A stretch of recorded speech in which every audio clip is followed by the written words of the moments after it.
This is Art Therapy with Nicole, Emotion Visualization.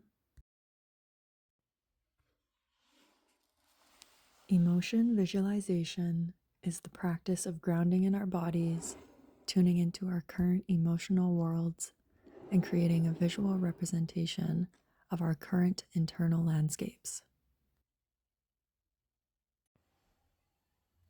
What you will need to do this is a selection of colored pencils, a pen or pencil to write with, and a big piece of paper.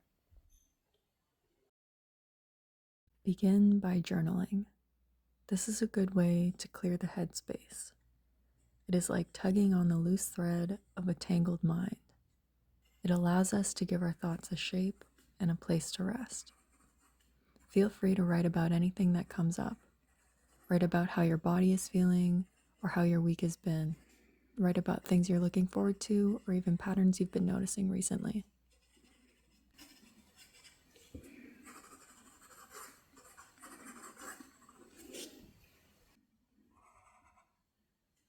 Then it is time to go through the journal entry we just made and underline any key feelings or emotions it may have included. Then assign the emotions a shape and a color based on how they feel in your body. Now it is time for a short break. Let's go outside.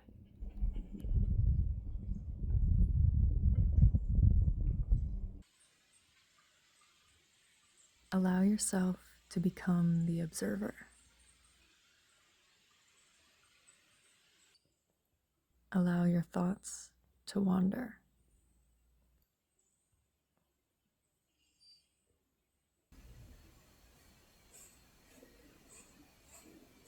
Coming back to it, it is time to start drawing. Try to imagine how all these feelings can exist in one body. Think about how they interact together. Think about how they flow together.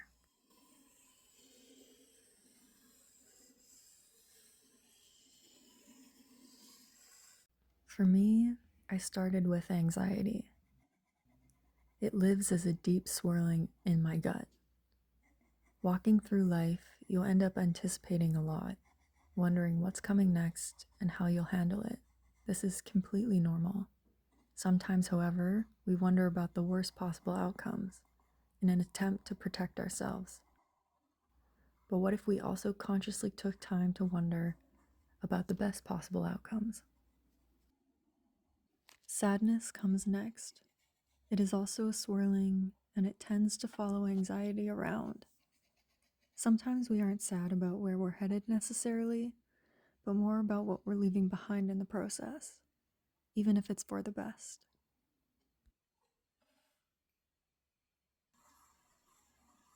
That's where hope comes in.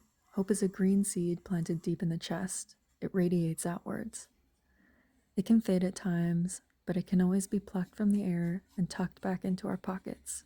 We carry it with us, even when we aren't quite sure where we're going.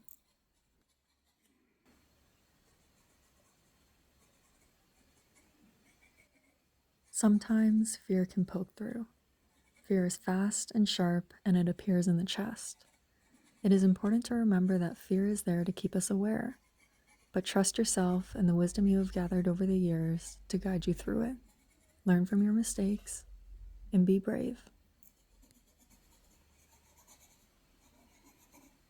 Once you have finished, take some time to admire what you have created and thank yourself for spending this time getting to know your inner landscape. We contain multitudes. Sometimes it's easy, sometimes it's not, often it's in between. But this practice is to remind you how beautiful and interesting it can all be.